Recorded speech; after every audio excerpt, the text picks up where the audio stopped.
Hello అండి. అందరికీ నమస్కారం.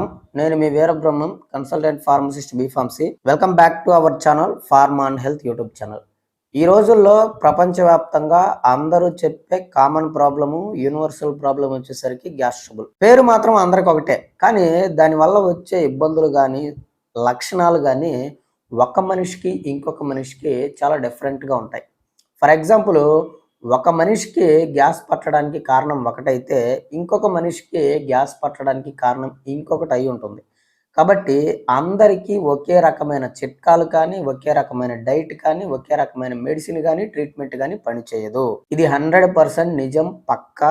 దీనిని మీరు బ్రెయిన్‌లో భద్రంగా గుర్తుపెట్టుకోండి. అయితే మరి గ్యాస్ ట్రబుల్ తగ్గించడానికి ఎలాంటి గ్యాస్ ట్రబుల్‌కి చిట్కాలు పనిచేస్తాయి? ఎలాంటి దానికి చిట్కాలు పనిచేయవు? మరి గ్యాస్ ట్రబుల్‌ని పర్మనెంట్‌గా తగ్గించుకోవడానికి దాన్ని రూట్ కాస్‌ని ఎలాగా డయాగ్నోసిస్ చేసుకోవాలి అనేదే ఈ వీడియో యొక్క ముఖ్య ఉద్దేశం. ఎందుకంటే నేను 2013లో నా ఫార్మసీ కంప్లీట్ అయిపోయి నేను హాస్పిటల్ ఫీల్డ్‌లోకి వచ్చి యాజ్ ఎ ఫార్మసిస్ట్‌గా కొనసాగుతున్నాను. అప్పటి నుంచి కూడా నేను కొన్ని లక్షల మందిని చూశాను. గ్యాస్ ట్రబుల్‌తో బాధపడుతూ రెగ్యులర్‌గా టాబ్లెట్లు వేసుకుంటూ రకరకాల బాధలు పడేవాళ్ళని. ఇప్పుడు మీరు ఆరోగ్యంగా ఉన్నారనుకోండి, స్వర్గంలో ఉన్నట్టు ఉంటది. అదే అనారోగ్యంతో ఉన్నారనుకోండి, నరకంలో ఉన్నట్టే ఉంటది కదా! మరి అంతే కదా! పొద్దున్న లేసిన దగ్గర నుంచి సాయంత్రం వరకు గ్యాసు, ఇండైజెషను, హార్ట్ బర్న్ ఇలాంటి లక్షణాలతోటి ఉంటే, నరకంలో ఉన్నట్టు ఉండక స్వర్గంలో ఉన్నట్లు ఎలా ఉంటది? కాబట్టి మీరు గనక గ్యాస్ ట్రబుల్‌తో బాధపడుతూ దాన్ని తగ్గించుకోవాలి అనుకుంటే, ఈ వీడియో చివరి వరకు చూడండి. మీకు ఖచ్చితంగా దాన్ని ఎలా హ్యాండిల్ చేయాలి, ఎలా తగ్గించుకొని లైఫ్‌ని హెల్తీగా, హ్యాపీగా లీడ్ చేయాలి అనేది మాత్రం ఖచ్చితంగా క్లియర్‌గా అర్థమవుద్ది. గ్యాస్ ట్రబుల్ అంటే మీకు మీ శరీరంలో ఒకటి లేదా అంతకంటే ఎక్కువ డిసీజెస్ వల్ల వచ్చే ఒక లక్షణమే ఈ గ్యాస్ ట్రబుల్ అనేది. అది చిన్న డిసీజ్ అయినా కావచ్చు, లేదంటే పెద్దదైనా కావచ్చు. మీ శరీరంలో ఏ రోగము లేకపోతే మీకు గ్యాస్ ట్రబుల్ అనేది అస్సలు ఉండదు.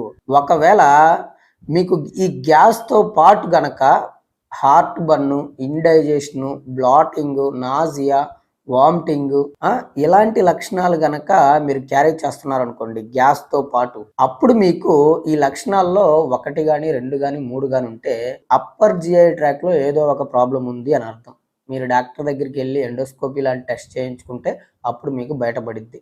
అసలు ఎలాంటి రకాల అప్పర్ జిఐలో ప్రాబ్లమ్ ఉంటాయి అనంటే జీఆర్‌డి కావచ్చు. అంటే గ్యాస్ట్రో ఈసోఫాగల్ రిఫ్లక్స్ డిసీజ్, లేదంటే పెప్టిక్ అల్సర్స్ అయ్యుండొచ్చు, గ్యాస్ట్రైటిస్ అయ్యుండొచ్చు. వీటి2కి మెయిన్ రీజన్ ఏంటో తెలుసా? హెచ్ పైలోరీ లాంటి ఇన్ఫెక్షన్స్ ఉండొచ్చు. లేదు అంటే లాంగ్ టర్మ్‌లో చాలామంది పెయిన్ కిల్లర్స్ వాడుతుంటారు. మోకాళ్ళ నొప్పులని, బాడీ పెయిన్స్ అని, ఇంకా లేదు అంటే కొంతమందయితే హార్ట్‌కి సంబంధించిన డిసీజెస్‌కి మందులు జీవితకాలం వాడాలి కాబట్టి అలాంటి మందులు వాడే వాళ్ళలో కూడా ఈ పెప్టిక్ అల్సర్ గాని, గ్యాస్ట్రైటిస్ కానీ ప్రాబ్లమ్స్ అనేవి వస్తాయి. వీలైనంత వరకు మీరు పెయిన్ కిల్లర్స్‌ని అవాయిడ్ చేయడానికి ప్రయత్నం చేయండి. అండ్ వన్ మోర్ థింగ్, మీకు అప్పర్ జిఐలో వచ్చే ప్రాబ్లమ్స్ ఇంకొకటి ఏంటి అంటే హైటల్ హెర్నియా కానివ్వండి, సీలియాక్ డిసీజ్ అయ్యి ఉండొచ్చు, క్యాన్సర్స్ అయ్యి ఉండొచ్చు. లైక్ ఈసోఫాగల్ క్యాన్సర్స్ గానీ, లేదు అనంటే స్టమక్ క్యాన్సర్స్ గానీ, మీకు లాంగ్ టర్మ్‌లో ఈ లక్షణాలు గనక మీరు క్యారీ చేస్తున్నట్లయితే మిమ్మల్ని భయపెట్టాలని కాదు, జాగ్రత్త పడమని చెప్తున్నాను. ఇక్కడ మీరు గుర్తుపెట్టుకోవాల్సిన విషయం ఏంటంటే, పొట్టలో వచ్చే రోగాలలో ముఖ్యంగా ఒక క్యాన్సరు, లివర్‌కి సంబంధించిన సమస్యలు, ప్యాంక్రియాటిక్‌కి సంబంధించిన సమస్యలు తప్పనిచ్చి, ఇంకా రిమైనింగ్ ఉన్న వాటిల్లో 99% సమస్యల్లో ప్రాణహాని అనేది ఉండదు. కాకపోతే మీకు ప్రాణహాని అనేది ఉండదు గానీ, ఆ రిమైనింగ్ డిసీజెస్ ఏవైతే ఉన్నాయో వాటన్నిటిలో కామన్‌గా వచ్చే ప్రాబ్లమ్ మాత్రం గ్యాస్ ట్రబుల్. ఈ గ్యాస్ ట్రబుల్ తోటే మీరు జీవితకాలం అంటే 40 సంవత్సరాలు, 50 సంవత్సరాలు, కొంతమంది 60, 70 సంవత్సరాలు కూడా అలాగే దాంతోటే ప్రాబ్లమ్ తోటే జీవిస్తా ఉంటారనమాట. అసలకి నీ ప్రాబ్లమ్, నీ రూట్ కాజ్ గనక న్యూట్రిషనల్ డెఫిషియన్సీ అయ్యుండి నువ్వు యాంటీబయోటిక్స్ యూజ్ చేయటము, ఆ విషయం తెలియక నువ్వు యాంటీబయోటిక్స్ యూజ్ చేయటం ఎంత తప్పో, అదే అసలు రూట్ కాజ్ నీ ప్రాబ్లము ఇన్ఫెక్టెడ్ మైక్రో ఆర్గానిజమ్స్ వల్ల వచ్చింది అయ్యుండి, అంటే బ్యాక్టీరియా, వైరస్, ఫంగస్ ఇలాంటి ప్రాబ్లమ్స్ వలన వచ్చిన రోగం అయ్యుండి, అది తెలుసుకోకుండా నువ్వు మార్కెట్‌లో దొరికే రకరకాల సప్లిమెంట్స్‌ని వాడటం కూడా అంతే తప్పు. సో అటుది ఇటైనా ఇటుది అటైనా మీకు డబ్బులు వేస్ట్, టైం వేస్ట్, ఇంకపోతే మీ శరీరం పైన ఎక్స్ట్రా బర్డెన్ పడుతుంది వీటన్నింటిని వాడటం వల్ల. దానివల్ల బోనస్గా కూడా మీకు కొన్ని రకాల సైడ్ ఎఫెక్ట్స్ అయితే మీ శరీరంలో వస్తూ ఉంటాయి అన్నమాట. గుర్తుపెట్టుకోండి, మీరు తినే ఫుడ్ వల్ల గ్యాస్ వస్తుంది అంటే ఫస్ట్ దాన్ని కంప్లీట్గా అవాయిడ్ చేసి హోమ్ ఫుడ్ తీసుకోవడానికి ట్రై చేయండి. అలా తీసుకున్నప్పుడు మీకు గ్యాస్ తగ్గిద్ది. ఒకవేళ తగ్గలేదనుకోండి, అప్పుడు మీరు మార్కెట్లో దొరికే ప్రోటాన్ పంప్ ఇన్హిబిటర్స్ ఉన్నాయి కదా, లైక్ రాబిప్రజోల్ కానీ, ప్యాంటోప్రజోల్ కానీ, ఐలోప్రజోల్ కానీ, ఎస్మోప్రజోల్ కానీ, ఇలాంటి టాబ్లెట్ 1 or 2 తీసుకున్నప్పుడు మీకు కంప్లీట్గా గ్యాస్ అనేది తగ్గిపోతుంది. ఒకవేళ మీకు ప్రాబ్లం క్రానిక్ అయ్యుండి నెలల తరబడి, సంవత్సరాల తరబడి కానీ మీరు గ్యాస్ తోటి, తేపులతోటి, ఇందాక నేను చెప్పిన లక్షణాలతోటి గనక క్యారీ అవుతున్నారు అంటే ఖచ్చితంగా దానికి రూట్ కాస్ని డయాగ్నోసిస్ చేయించుకోండి. ఒక ఫార్మసిస్ట్గా నేను రోజుకి 200-300 మందిని క్రానిక్ డిసీజెస్తో బాధపడుతూ మందుల షాప్కి వచ్చి ఆ మందులు మింగుతూ రోగం తగ్గక బాధపడే వాళ్ళని చూస్తూ ఉన్నాను. అయితే వీళ్ళలో 100కి 70% మందికి పైగా నేను గమనించిన విషయం ఏంటి అనంటే, వాళ్ళకి అసలు వాళ్ళ ప్రాబ్లం ఏంటి, రూట్ కాస్ ఏంటో తెలియకుండానే మందులు వాడే వాళ్ళు చాలా మంది ఉన్నారు. దాని కారణంగా ఏమవుతుంది, ఆ రోగము తగ్గదు, ఈ మందులు వాడటం వల్ల అడిషనల్గా సైడ్ ఎఫెక్ట్స్ అనేవి వస్తున్నాయి.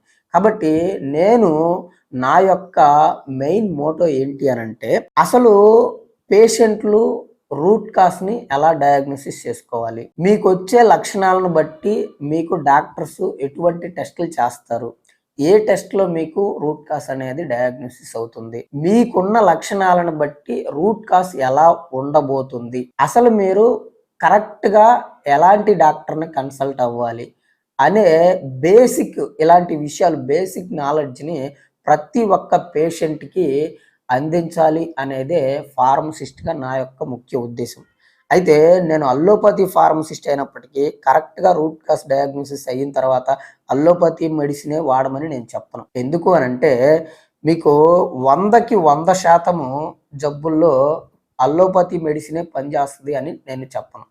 ఫర్ ఎగ్జాంపుల్, ఇప్పుడు మీకు యాంగ్జైటీ, డిప్రెషన్, స్ట్రెస్, ఫియర్ ఇలాంటి మెంటల్ హెల్త్ ప్రాబ్లమ్స్ ఉన్నాయనుకోండి, దీంట్లో మీకు అల్లోపతిలో టాబ్లెట్స్ ఉన్నాయి, మెడిసిన్ ఉన్నాయి. అది వేసినప్పుడు బాగానే ఉంటుంది, తెల్లారి పొద్దున డ్రౌజినెస్, సెడేషన్ సైడ్ ఎఫెక్ట్స్ ఉంటాయి, మళ్ళీ పర్మనెంట్గా క్యూర్ అనేది ఉండదు. కానీ దీనికి రూట్ కాస్ ఏంటి, న్యూట్రిషనల్ డెఫిషియన్సీ.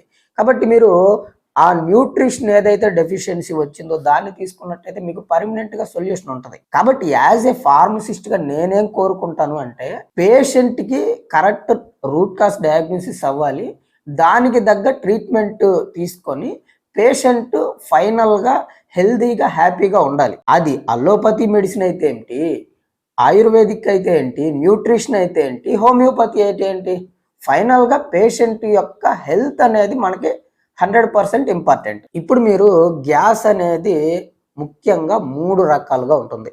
ఈ 3 రకాలని మీరు తెలుసుకున్నట్లయితే మీకు ఫైనల్గా రూట్ కాస్ అనేది డయాగ్నోసిస్ అయింది, దాన్ని మీరు ఎలా హ్యాండిల్ చేయాలనేది కూడా మీకు అర్థమైంది. వాటిల్లో ముఖ్యంగా ఫస్ట్ వన్ వచ్చేసరికి స్ట్రెస్, యాంగ్జైటీ, డిప్రెషన్, ఫియర్. ఇక్కడ నేను మెడికల్ షాప్ లోకి వచ్చే చాలా మంది గమనించిన విషయం ఏంటి అని అంటే, ఒక ఆయన అంటాడు, నాకు బాగా గ్యాస్ పట్టిందండి, నేను డాక్టర్ దగ్గరికి వెళ్తే ఆయన టాబ్లెట్లు రాసిచ్చారు, ఇవి వేసుకోండి తగ్గిపోద్దని చెప్పారు, అవి వేసుకున్నన్ని రోజులు నాకు గ్యాస్ ట్రబుల్ తగ్గిపోయింది, తర్వాత మళ్ళీ యాజ్ ఇట్ ఈస్ గా కంటిన్యూ అవుతుంది. ఇంకొక డాక్టర్ దగ్గరికి వెళ్ళాను, ఇంకో డాక్టర్ దగ్గరికి వెళ్ళానట్ట, 2, 3, 4, 5 దగ్గర డాక్టర్ దగ్గరికి వెళ్తే ఫైనల్ గా వాళ్ళు చెప్పిన విషయం ఏంటి అంటే, నీకు ప్రాబ్లం ఏం లేదయ్యా, నువ్వు ఎక్కువగా యాంగ్జైటీ, స్ట్రెస్, డిప్రెషన్ లో ఉన్నావు, ఫస్ట్ నువ్వు దాన్ని తగ్గించుకో, తర్వాత నీకు ఈ గ్యాస్ ట్రబుల్ అనేది ఆటోమేటిక్ గా తగ్గిపోద్ది అని చెప్తున్నారు.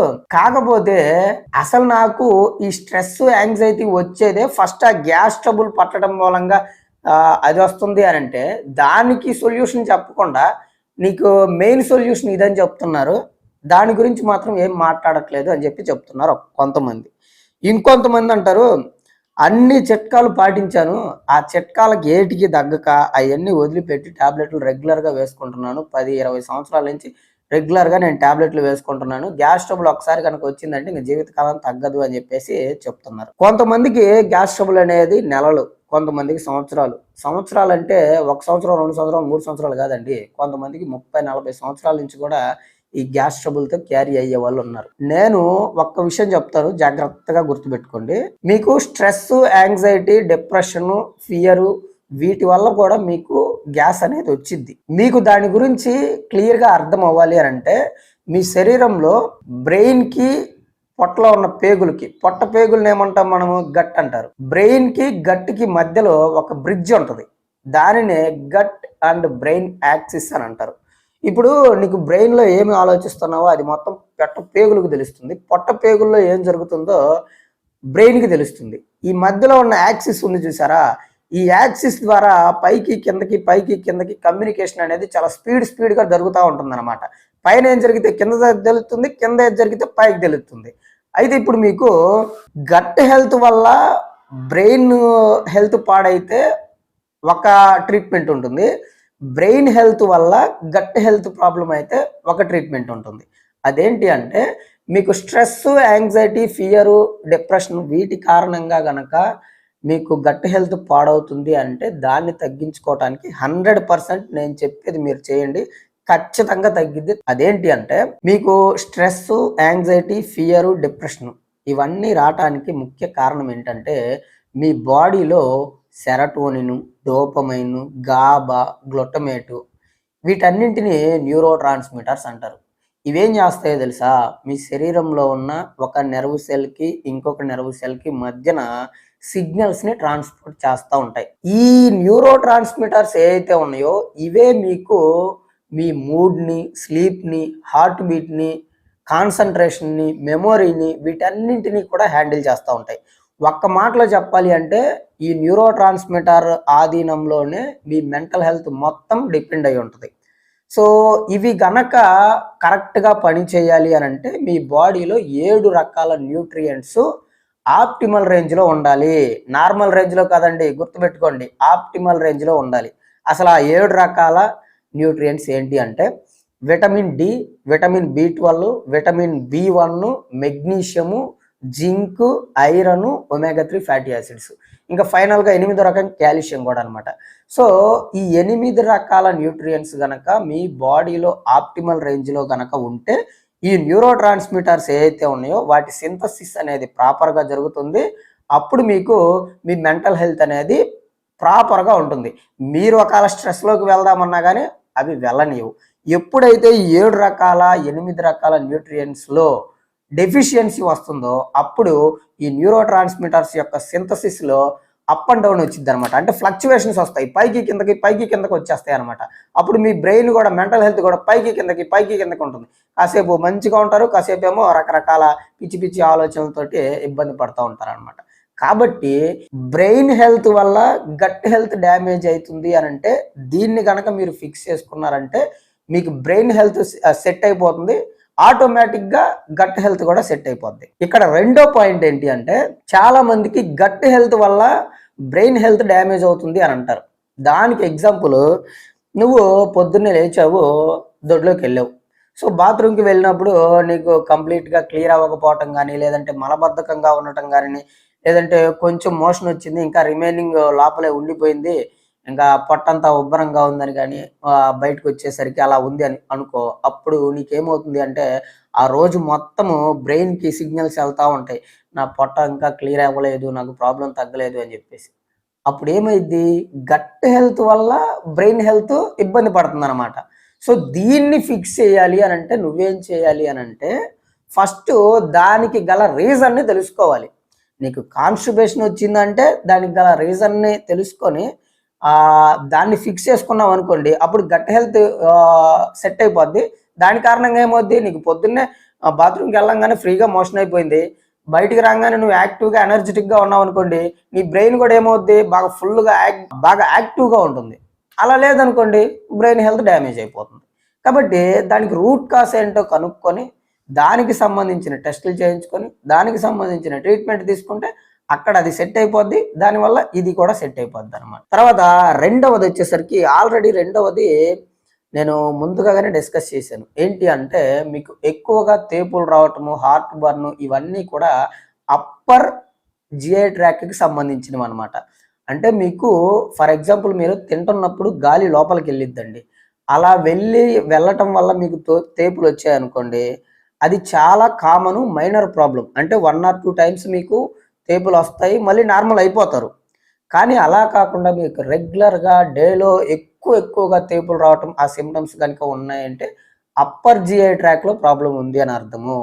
అప్పుడు మీరు డాక్టర్ దగ్గరికి వెళ్లి దానికి తగ్గ ట్రీట్మెంట్ తీసుకోవాల్సుంటుంది. తర్వాత రెండవది లోవర్ జీఐ ట్రాక్‌లో ప్రాబ్లమ్ ఉండటం. అంటే కింద నుంచి గాలెళ్ళటం. కింద నుంచి గాలెళ్ళే దాంట్లో ముఖ్యంగా మీకు స్మెల్ ఏం రాకుండా మీకు 5, 6 సార్లు గానీ, ఎక్కువ సార్లు గానీ గాలి కింద నుంచి వెళ్ళినా ఏం ప్రాబ్లమ్ ఉండదు.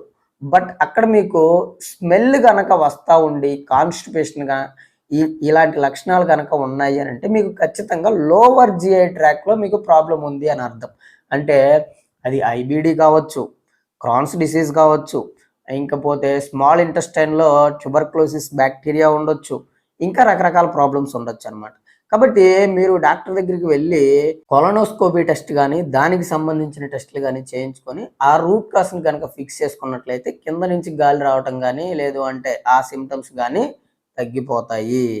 సో, ఇదండి వీడియో. కొంచెం లెంథీ అయినా సరే ఆ గ్యాస్ ట్రబుల్ గురించి ఖచ్చితంగా మీకు క్లారిటీ వచ్చిందని నేను అనుకుంటున్నాను. సో, ఇంకా మీకు క్లారిటీ రాకపోతే మీ యొక్క సమస్యను కింద కామెంట్‌లో కామెంట్ చేయండి. అది నేను వీడియో చేసేదైతే దాని మీద ఖచ్చితంగా రీసెర్చ్ చేసి వీడియో చేస్తాను. సో, మీకు ఇంకా ఏదైనా డౌట్ ఉండి నాతో మాట్లాడాలి అనుకుంటే కాల్ మీ ఫోర్ యాప్‌లో నుంచి కానీ, లేదు అనంటే కన్సల్టేషన్ తీసుకొని కానీ కాల్ చేయండి. యాస్ ఎ ఫార్మసిస్ట్‌గా నేను మీకు ఒక మంచి సజెషన్ అయితే ఇస్తాను. సో, అంతవరకు సెలవు మరి. నమస్కారం. నేను మీ Veerabrahmam, consultant pharmacist B pharmacy.